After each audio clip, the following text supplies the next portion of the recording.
কষ্টের মধ্যে আছি। আমি ছোট একটা ভিডিও নিয়ে আসলাম।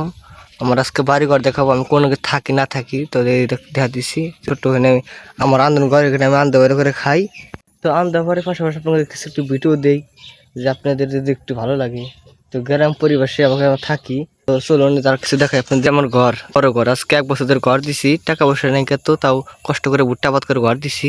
তো এই যে আমার ভালো করে দেখা যাচ্ছে পাশে, তো ভালো করে দেখা দিছি। তো এই যে দেখতেছেন ওখানে আমি আন্দাবাড়ি করলাম, এখানে আন্দাবাড়ি করলাম। তো চলুন আর কিছু দেখাই।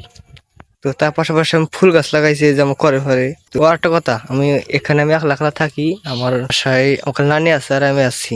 তো খুব কষ্টের মধ্যে আছি আমি, খুব কষ্ট করে মনে করি না। তো আপনাদের এই যে দেখা দিচ্ছি। আর আর ভিডিওটা যদি ভালো লাগে অবশ্যই কমেন্টে কিছু বলে যাবেন। তো এই করার থোর আজকে বাজি করবো করার থোরটা। আর অবশ্যই যদি ভিডিওটা ভালো লাগে তো অবশ্যই একটু লাইক কমেন্ট শেয়ার করে দিবেন। আর আমার বিশেষ করে আমার ভিডিও কেমন লাগে অবশ্যই কমেন্ট করে দেবেন। আল্লাহ হাফিজ, টাটা, বাই বাই।